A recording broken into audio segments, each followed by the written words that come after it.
Kali ini saya akan menunjukkan langkah-langkah dalam menganalisis butir soal dengan program GUES. Program GUES sendiri merupakan salah satu program yang dapat digunakan untuk menganalisis item atau butir tes. Untuk saat ini akan dianalisis butir soal dengan program GUES 1PL dengan model dikotomus.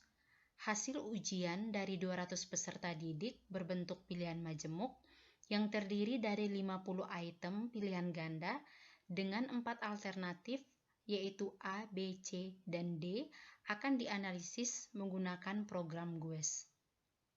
Langsung saja, langkah-langkah analisis butir soal dengan program GUES. Yang pertama, ketik semua jawaban peserta didik ke notepad dengan format sebagai berikut. Dianjurkan untuk menggunakan Notepad++ karena akan memudahkan kita dalam mengedit jawaban dari peserta didik. Simpan file dengan format TXT. Kemudian, simpan file tersebut ke dalam folder yang sama dengan aplikasi GUES. Kemudian, buka Notepad dan masukkan perintah sebagai berikut. Untuk yang pertama, title menunjukkan nama dari identitas file, di mana untuk saat ini menggunakan identitas Kemandirian Belajar. Kemudian yang kedua, data file menunjukkan nama file data. Di sini menggunakan nama bangkit data uas.txt.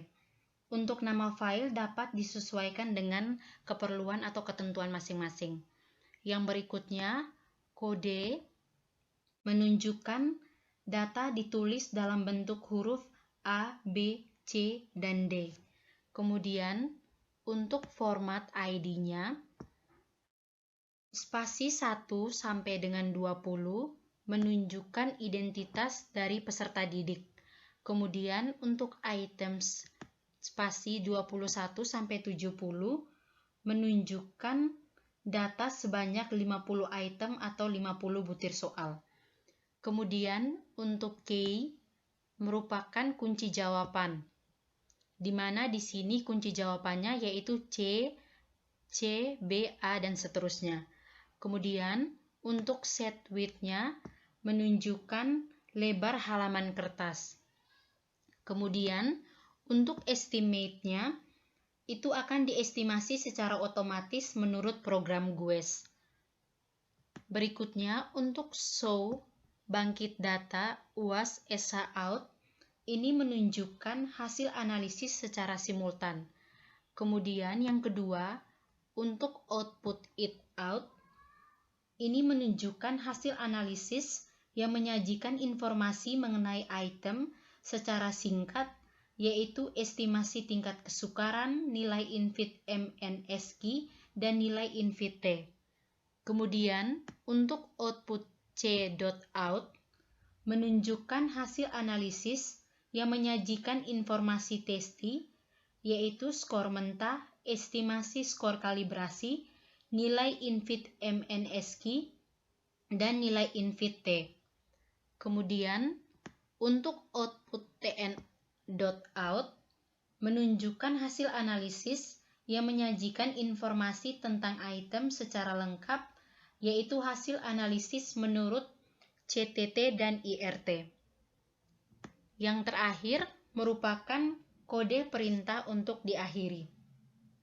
Kemudian, perintah atau sintaks pada Notepad disimpan dengan eksistensi TXT maupun CTL.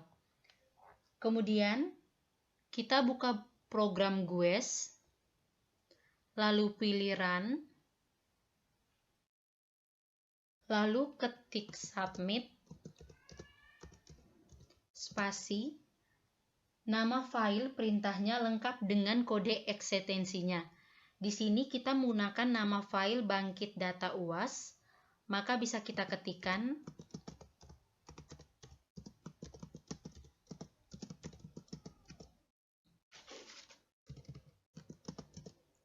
Jangan lupa kode eksistensinya yaitu .ctl. Kemudian ketik ke enter. Hasil analisis atau output dapat dilihat pada folder yang sama di mana program GUES disimpan. Jadi hasil analisisnya dapat dilihat dalam tampilan berikut. Langsung saja untuk output yang pertama yaitu shout. Pada output ini ditampilkan N-nya sama dengan 200 dan L-nya sama dengan 50. Ini menunjukkan banyak peserta tes, yaitu 20 peserta didik, dengan jumlah item sebesar 50 butir soal. Kemudian untuk data filenya menunjukkan nama file yang dianalisis. Dalam hal ini menggunakan nama file bangkit data uas.txt. Kemudian yang berikutnya ada data format. Ini menunjukkan untuk ID 1-20 yaitu spasi 1-20 menunjukkan identitas dari peserta tes. Kemudian untuk items 21-70 menunjukkan jawaban dari peserta tes. Yang berikutnya probability level sama dengan 0,50. Di sini menunjukkan bahwa peluang benar atau salah sebesar 0,50, di mana nilai tersebut didasarkan pada metode kemungkinan maksimum. Yang berikutnya untuk groups, di sini menunjukkan bahwa terdapat 200 peserta didik yang akan dianalisis dengan item sebanyak 50 items. Yang berikutnya untuk delete and encore case dan delete and encore items, ini menunjukkan bahwa tidak ada peserta tes maupun items yang dihapus atau tidak disertakan dalam analisis, sehingga semua peserta tes dan items dianalisis oleh program GUES. Yang berikutnya untuk scoring case, menunjukkan bahwa peserta didik yang menjawab sesuai dengan kunci jawaban akan diberi nilai atau diberi skor 1. Di mana untuk anchor items-nya ini merupakan item yang ada pada 2 set yang hasilnya akan dianalisis secara bersamaan dalam sekali analisis agar diperoleh hasil estimasi kemampuan peserta didik dan tingkat kesukaran item. Kedua pengukuran tersebut menjadi satu skala, sehingga hasil kedua tes dapat diperbandingkan baik dalam hal tingkat kesukaran item maupun kemampuan testi. Yang berikutnya, untuk reliability of estimate yaitu sebesar 0,94. Di sini menunjukkan bahwa reliabilitas tes atau butir soal bernilai 0,94. Kemudian yang berikutnya untuk nilai infit mean square-nya itu sebesar rata-ratanya 1,00 dengan standar deviasinya 0,04. Kemudian untuk outfit mean square-nya rata-ratanya 1,01 dan standar deviasinya 0,07. Untuk infit T-nya, hasil analisis GUES diperoleh rata-ratanya senilai minus 0,08 dengan standar deviasinya senilai 0,79. Sedangkan untuk outfit T-nya rata-ratanya senilai 0,05 dengan standar deviasinya 0,58. Berdasarkan hasil analisis diperoleh infit mean square dan outfit T-nya sudah sesuai dengan RAS model, di mana hasil infit mean square-nya berada dalam rentang 0,77 sampai dengan 1,30. Sedangkan untuk outfit T-nya sudah lebih kecil sama dengan 2. Selanjutnya, untuk reliability of estimate, yang berikutnya menunjukkan 0,52.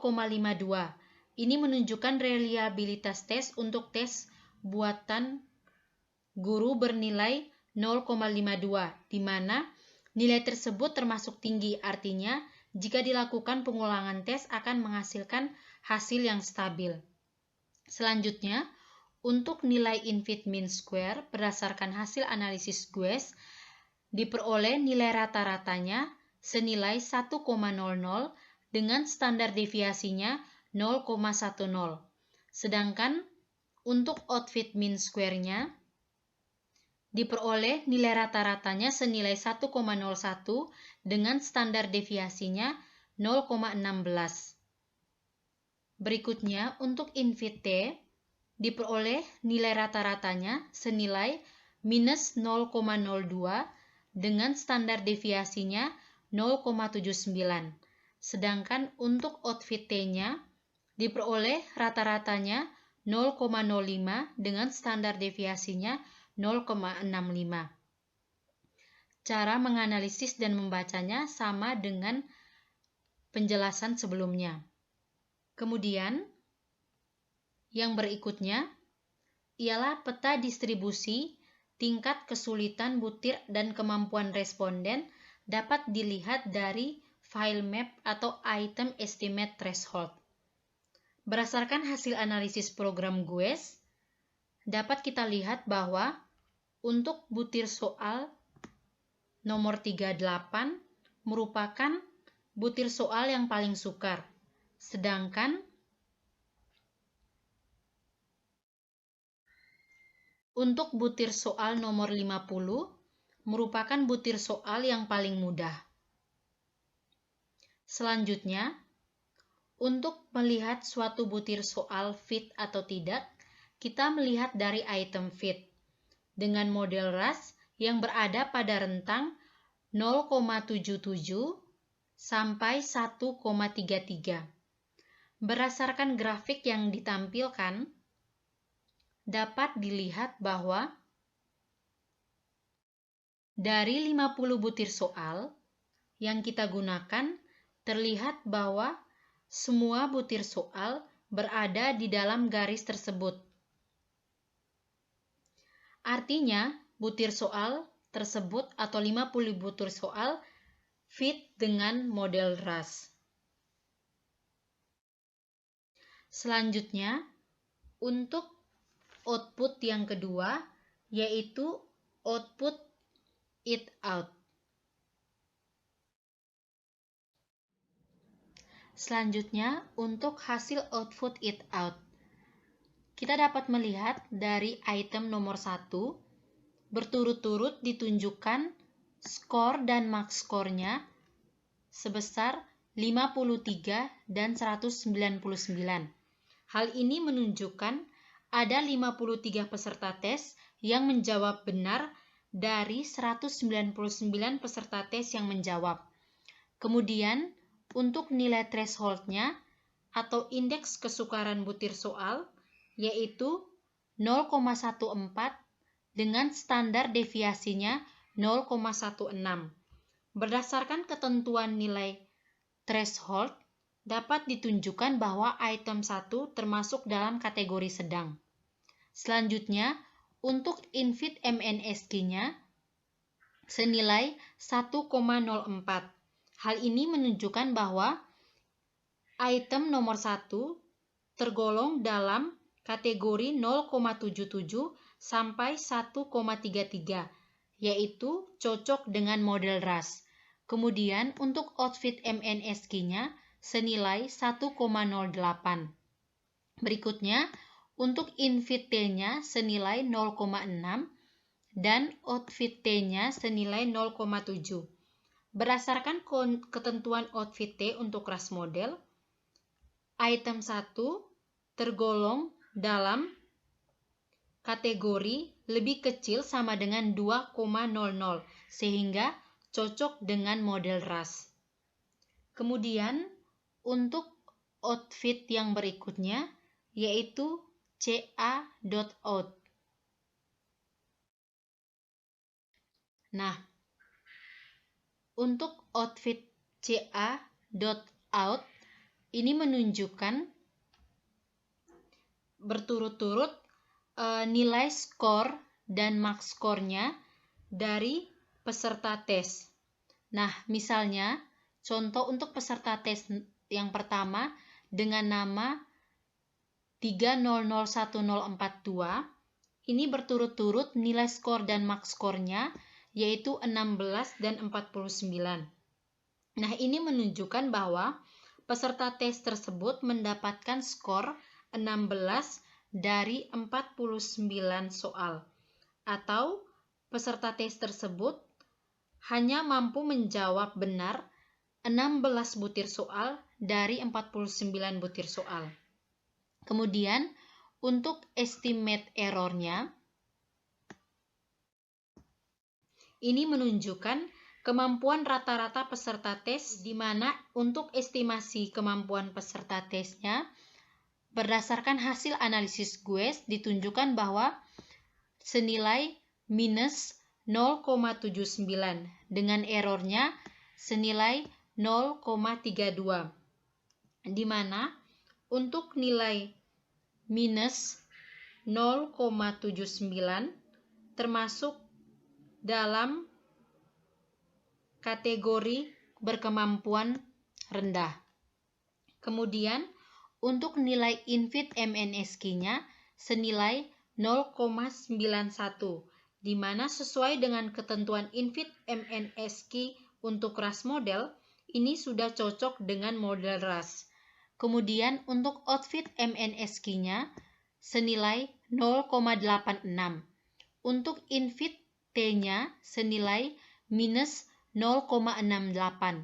Untuk outfit T-nya senilai minus 0,63, di mana berdasarkan ketentuan outfit T untuk RAS model, peserta didik nomor 1 ini termasuk dalam peserta yang lolos. Kemudian, untuk output yang terakhir, yaitu output 10.out. Hasil output yang terakhir ini menunjukkan informasi tentang item secara lengkap, yaitu berupa hasil analisis menurut classical test theory dan item respon teori.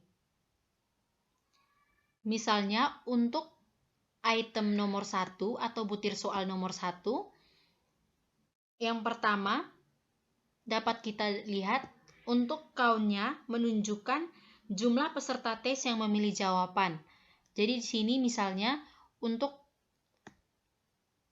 option A ada 52 peserta tes yang memilih option A.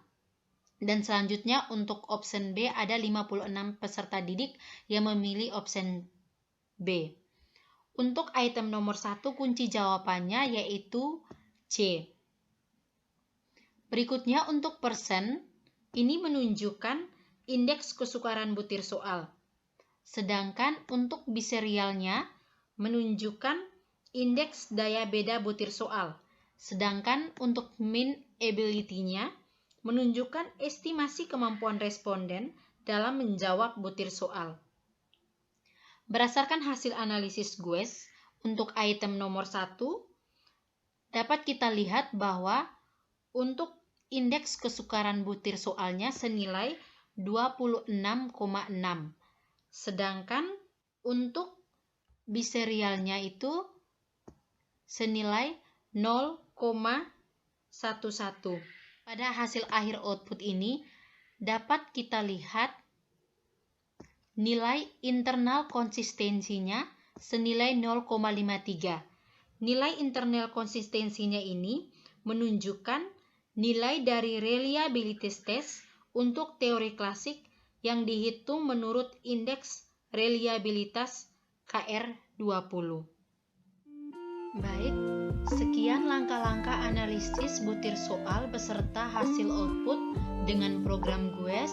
Semoga video ini bermanfaat untuk teman-teman semuanya. Wassalamualaikum warahmatullahi wabarakatuh.